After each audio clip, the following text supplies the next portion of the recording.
며느리 친정엄마는 2주 살다 갔답니다.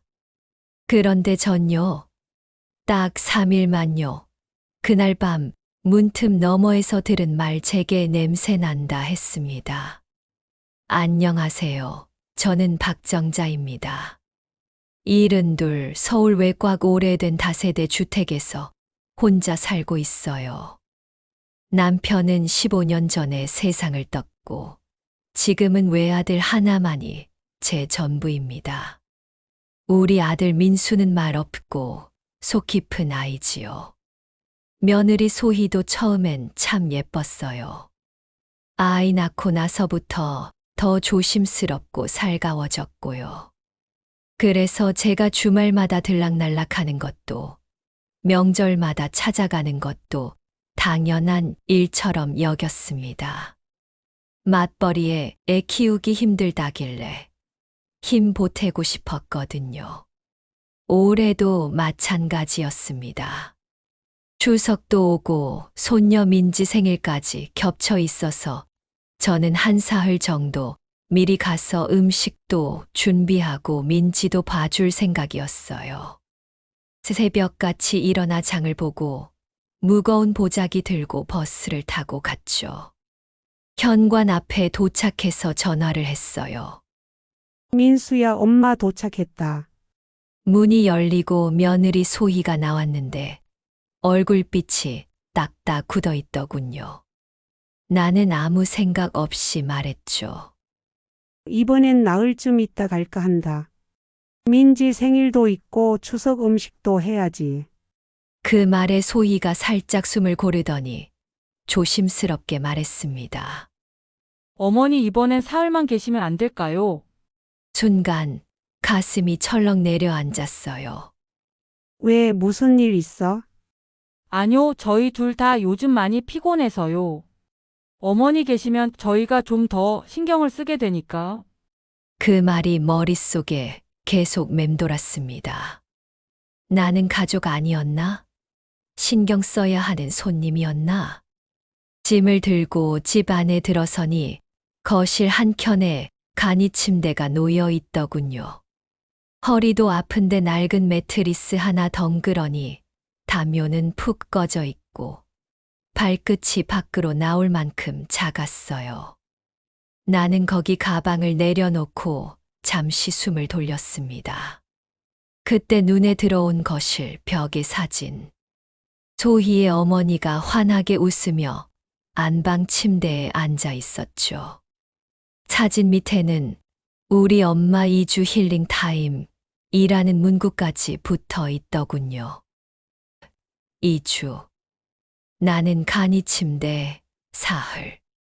그분은 안방, 2주. 가슴이 뻐근해졌습니다. 그날 저녁 잠이 오지 않아 물을 마시러 부엌으로 나가던 참이었어요. 안방에서 소희의 목소리가 흘러나왔습니다. 응, 엄마 또 시어머니 오셨어. 이번엔 민지 생일 핑계야. 너무 불편해 죽겠어. 냄새도 좀 심하고 같이 있으면 내가 미칠 것 같아. 숨이 멎는 줄 알았습니다. 냄새가 나고 불편하고 미친다. 그게 저였어요. 입을 틀어 막았습니다. 울음을 참으려고 소리라도 새어나갈까봐. 등이 굽은 채 주방벽에 기대서 그 말을 또 곱씹었습니다. 냄새가 난다는 말은 그날따라 버스를 오래 타서 땀이 났나? 아니면 내가 쓰는 한방 냄새가 불편한 걸까? 자꾸 생각이 꼬리를 물었습니다. 그리고 그 다음 날 아침, 부엌에서 아침상을 차리던 중 손녀 민지의 목소리가 들려왔어요. 엄마, 할머니 아직도 있어? 응, 오늘까지만 계실 거야. 근데 엄마, 할머니 오래 있으면 짜증 난다고 맨날 그랬잖아. 그 순간 손에 쥐고 있던 접시가 딸그락하고 흔들렸습니다. 물 묻은 손끝이 절로 떨리더군요. 아이까지 나를 그런 눈으로 보고 있었던 겁니다. 그날 밤 거실 구석 간이 침대에 누워 천장을 바라봤습니다. 낡은 전등 하나, 벌레 자국 몇 개. 그 집에서 나는 어떤 존재인가요? 몸이 무거웠습니다. 마음은 더 무거웠고요. 내가 가족이라 믿었던 자리에서 이제 나는 민폐가 되었나 봅니다. 며느리 방에서 냄새 난다는 말을 들은 이후로 저는 뭔가 움츠러들었습니다. 괜히 뭘 해도 조심스럽고 움직일 때마다 발끝으로만 걷게 되더군요. 설거지 하나도 소리 안 나게 하려고 애썼고, 샤워도 꼭 밤늦게 온 가족이 잠든 후에 몰래 했습니다. 그날도 그런 밤이었습니다. 다음 날은 집으로 돌아가는 날이라 아침 일찍 일어나 반찬 몇 가지를 더 해두고 짐을 챙기려던 참이었죠. 거실에서 민지가 저를 향해 말했어요. 할머니, 내일도 우리 집에 있어요? 아니, 내일은 집에 가려고 해. 그랬더니 민지가 이렇게 말하더군요. 근데 엄마는 할머니 또 오면 짜증난다고 했어. 그 말을 듣는 순간 젓가락 들고 있던 손끝이 떨렸습니다. 불 위에 올린 찌개가 자작자작 끓고 있었지만 제 안에서는 다른 무언가가 퍽 하고 터지는 소리가 났어요. 그 아이는 거짓말을 하지 않았습니다. 그저 자기가 들은 말을 아무렇지 않게 옮겼을 뿐이죠. 그날 오후 사건이 터졌습니다.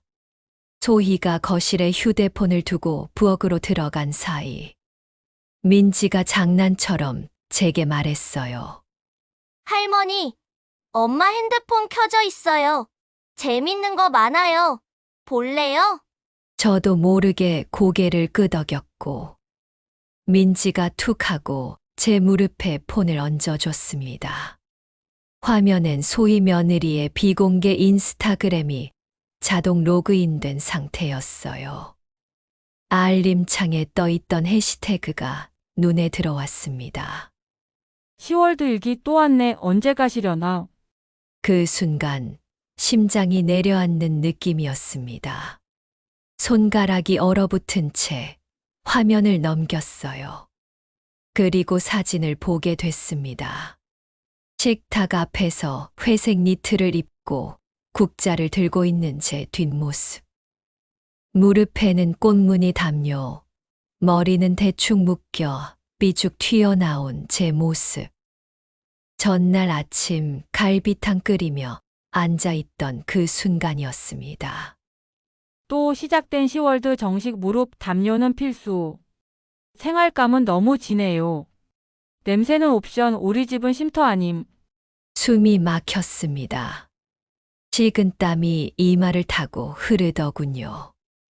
다음 사진에는 거실 구석 건조대에 널린 내 수건과 티셔츠가 담겨 있었고 그 아래엔 이런 말이 쓰여 있었습니다. 생활의 흔적이 너무 선명해서 눈에 밟힌다. 해시태그 10월드 현실 해시태그 우리 집인가요? 세 번째 사진은 식탁 옆 간이 침대. 그 위에 제가 덮고 자던 담요와 약봉지 2개가 그대로 찍혀 있었습니다. 침대는 설치됐고 내 멘탈도 같이 눕는다. 해시태그 10월드 3일 살기 해시태그 기진 맥진. 저는 그들의 눈에 거슬리는 존재였던 겁니다. 도와주러 온 게 아니라 짐처럼 여겨졌던 거예요. 그동안은 눈치만 보였는데 이제는 마음이 무너졌습니다. 폰을 조용히 내려놓고 부엌으로 향했습니다. 소희는 아무렇지 않게 접시를 닦고 있었죠. 어머니 뭐 찾으세요? 아니야. 그냥 물 마시러 나왔어. 그 말을 끝으로 저는 방으로 돌아와 짐을 다시 쌌습니다. 그리고 그날 밤 간이 침대에 누워 오랫동안 잠을 이루지 못했습니다. 내 뒷모습이 누군가의 웃음거리가 되는 날이 올 줄은 몰랐습니다. 가족이라 믿었던 며느리의 계정 속에서 저는 불청객이자 냄새 나는 시월드였던 겁니다. 그걸 알고 나니 다음 날 떠나는 발걸음은 하나도 아쉽지 않았습니다. 그저 서글펐습니다. 그날 밤 며느리의 SNS 속 글을 본 이후로 제 마음은 이미 그 집에서 떠나 있었는지도 모릅니다. 다음 날 새벽 조용히 일어나 부엌 불을 켰습니다. 갈비찜 담았던 통, 장조림통, 배추김치통. 하나하나 깨끗이 씻어 비닐봉지에 담으며 마음도 닦아냈습니다. 어머니 벌써 가세요? 한 끼라도 더 드시고 가시지. 소희는 상냥한 척 말했지만 그 눈빛엔 진짜 아쉬움이 없었습니다. 표정은 웃고 있었지만 눈은 안 웃고 있었어요. 그걸 느끼는 것도 참 서글픈 일이더군요. 나는 말없이 고개만 끄덕이고 말했습니다. 냉장고에 반찬 있으니까 오늘 저녁엔 제대로 차려 먹어라. 현관문을 조용히 닫고 나올 땐 능 뒤에서 쾅 하고 뭔가가 내려앉는 느낌이었습니다. 가족이라 믿었던 문도 함께 닫힌 것 같았어요. 며칠 후 시장에 반찬 재료를 사러 나갔다가 익숙한 얼굴을 마주쳤습니다. 동네에서 가게 하는 박 여사였죠. 어머, 정자씨. 저번에 SNS 보니까 아들네가 장모님 모시고 호텔 갔다 왔더라고요. 사진에 보니 뷔페도 가고 온천도 가고 생신이라고. 그래요? 그 순간 손에 들고 있던 장바구니가 축 처졌습니다. 호텔, 뷔페, 온천, 생신 여행? 민수가 그동안 돈이 없다고 했던 말. 소희가 나한테 사흘만 계세요. 라던 그 말. 민지가 엄마가 할머니 오면 짜증난다고 했어. 라던 대화.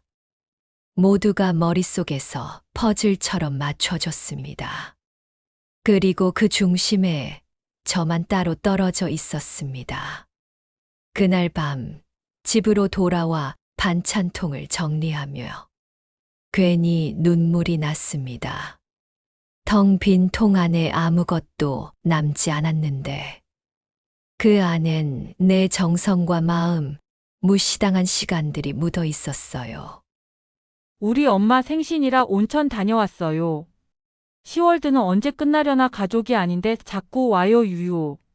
며느리가 남긴 댓글도 다시 떠올랐습니다.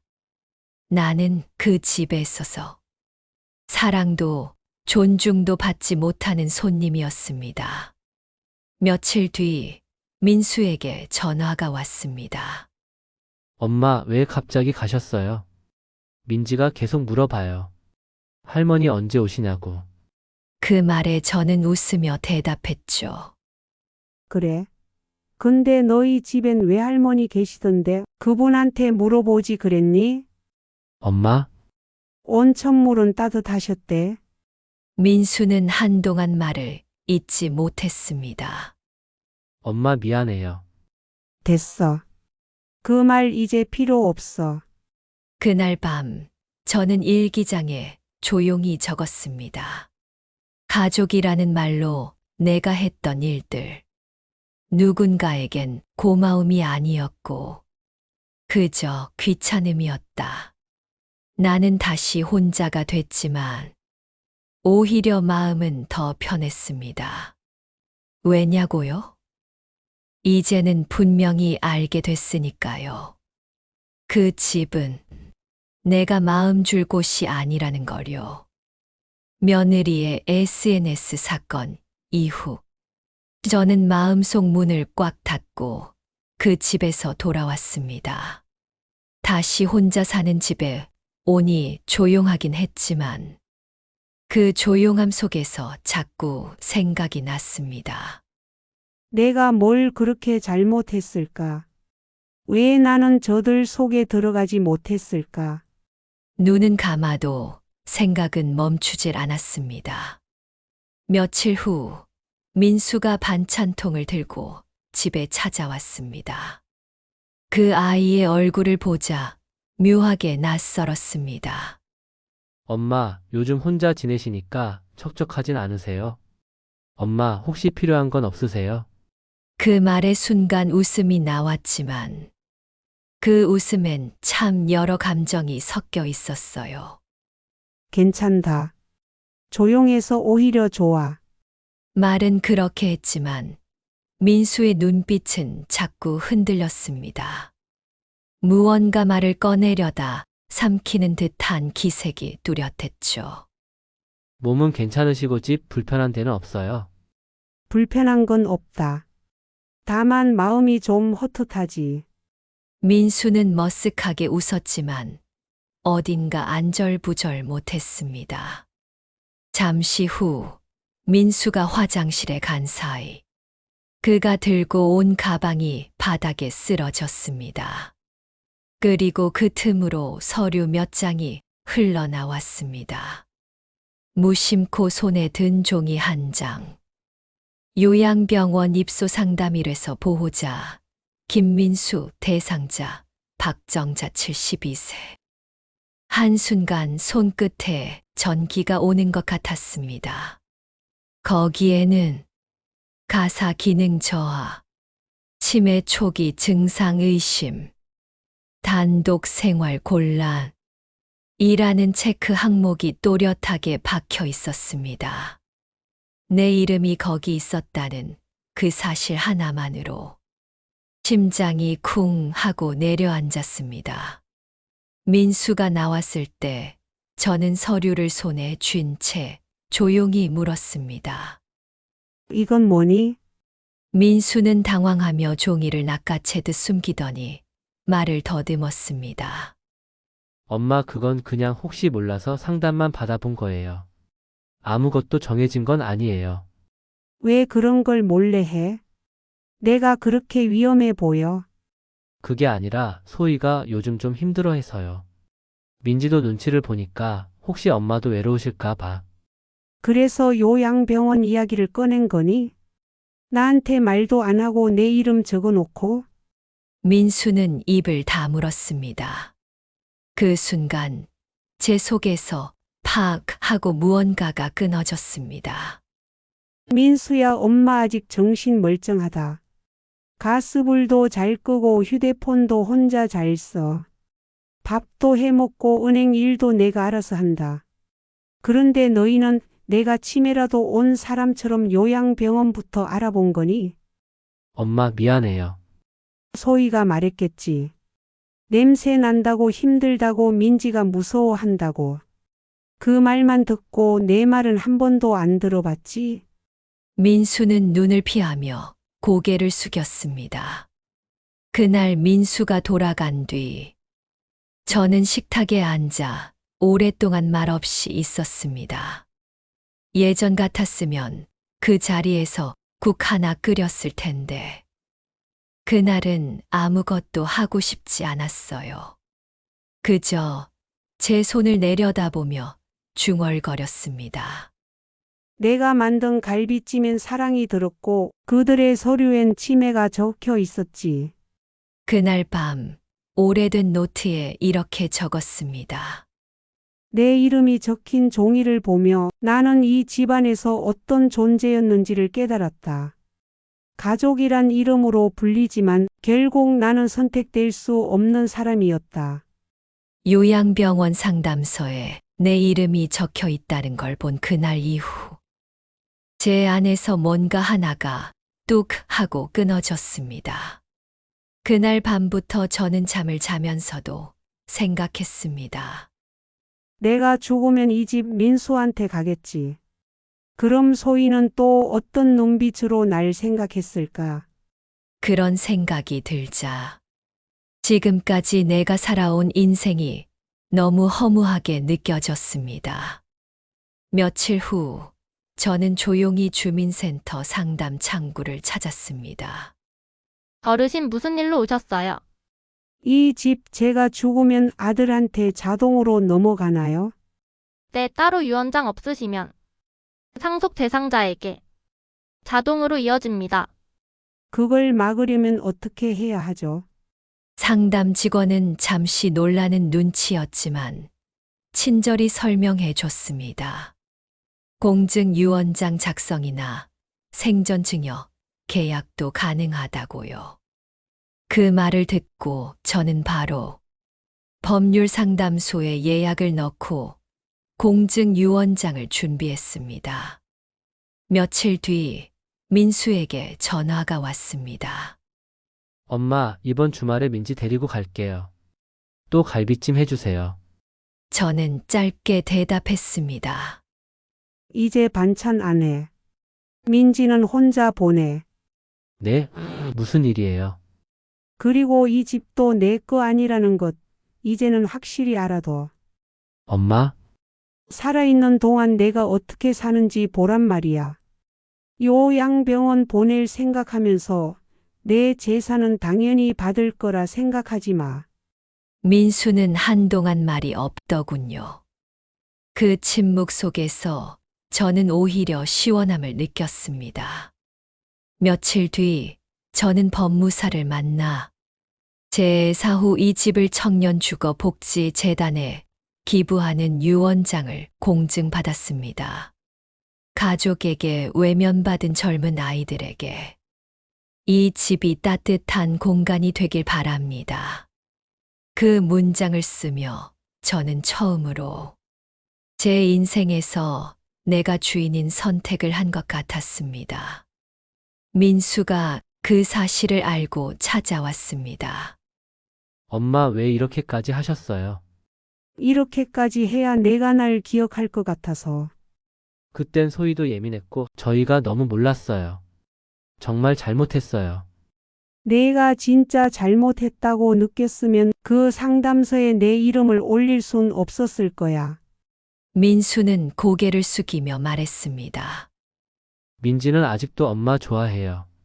그 말에 저는 살짝 웃으며 책장 한 켠에서 봉투 하나를 꺼내 건넸습니다. 민지가 좋아하던 동화책 안에 이걸 넣어뒀다. 그 아이가 어른이 되면 자연히 보게 될 거야. 그 봉투 안은 제가 민지와 함께 찍은 사진들, 손글씨 쪽지, 그리고 마지막으로 써 내려간 편지 한 장이 담겨 있었습니다. 우리 민지 할머니는 내가 웃을 때마다 살아있다는 걸 느꼈단다. 혹시라도 세상이 너를 외면해도 넌 절대 내 스스로를 외면하지 마. 내 안에 있는 따뜻함은 누구에게 배운 거니? 바로 너희 할머니야. 갈비찜 냄새 대신 이제는 종이 위에 남은 잔향만이 방 안을 채우고 있었습니다. 그 향기는 그 누구도 빼앗을 수 없는 제 진심이었습니다. 민수와 마지막 대화를 마치고 난 뒤 마음은 이상하리만치 조용했습니다. 정이 다 떨어진 것도 아니고 화를 내고 싶은 마음도 없었습니다. 그냥 모든 걸 놓아도 되겠다는 편안함. 처음으로 내 삶을 생각하게 됐습니다. 며칠 후 동네 복지관 게시판에 붙은 시니어 요리 동호회 신규 모집 전단지가 눈에 들어왔습니다. 예전 같았으면 그냥 지나쳤을 텐데 그날은 유독 손이 갔습니다. 내가 요리를 얼마나 했는데. 이건 그냥 식은 죽 먹기지. 그렇게 저는 작은 에코백을 메고 요리 교실 문을 열었습니다. 수업 첫날 양념 준비를 하며 뒤를 돌아봤는데 낯익은 얼굴이 미소를 지으며 인사를 건넸습니다. 박정자님 맞으시죠? 네, 저 맞는데요. 저 기억하실지 모르겠네요. 청년 쉼터 상담하셨을 때 그때 제가 도와드렸던 윤병수입니다. 순간 기억이 났습니다. 그때도 조용하고 따뜻한 말투로 상담을 도와줬던 60대 후반의 남자. 생각보다 인상이 그대로였습니다. 같은 조로 깍두기를 썰며 자연스럽게 이야기를 나누게 됐습니다. 정자님, 이 깍두기 정말 맛있네요. 어머니가 해주시던 맛이랑 똑 닮았어요. 그 한마디에 저도 모르게 눈가가 촉촉해졌습니다. 그동안 수많은 반찬을 만들었지만 누군가 음미하며 기억해준 건 처음이었거든요. 그날 이후 우리는 요리 동호회가 있는 날이면 늘 한 조로 만나게 됐습니다. 어느 날은 시장에서 우연히 마주쳐 함께 장을 보고 국밥도 한 그릇 했습니다. 남자와 여자라기보다 그저 서로의 안부를 나눌 수 있는 좋은 사람. 며칠 뒤 병수 씨가 묻더군요. 정자님, 요즘 어떠세요? 예전보단 한결 부드러워졌죠. 그때는 뭐든 견뎌야만 했는데 지금은 그냥 사는 게 덜 아파요. 혹시 요즘 꿈 같은 거 생기셨어요? 조금 망설이다가 저는 웃으며 대답했습니다. 꿈이란 것까진 아니고 요즘은 그냥 내 일주일이 따뜻했으면 좋겠다 싶어요. 병수 씨는 조용히 고개를 끄덕였습니다. 그 따뜻한 일주일, 저도 옆에서 조용히 함께 할 수 있을까요? 요즘 저는 아침에 눈을 뜨면 햇살을 보며 이렇게 중얼거립니다. 오늘 하루는 누구 눈치도 보지 않고 살자. 민지에게 남긴 편지처럼 저도 조심스럽게 따뜻한 흔적을 남기며 살아가고 싶습니다. 가끔 민지가 보내온 엽서엔 할머니, 저도 요리 배우고 싶어요. 라는 글이 써 있어요. 그걸 보면 마음이 찡하면서도 따뜻해집니다. 모든 게 무너졌다고 느낀 인생도 다시 피어날 수 있다는 걸 지금 천천히 배워가는 중입니다. 이야기가 마음에 닿으셨다면 좋아요와 구독, 알림 설정으로 다음 이야기도 함께 걸어요. 황혼의 미소는 늘 여러분 곁에 있습니다.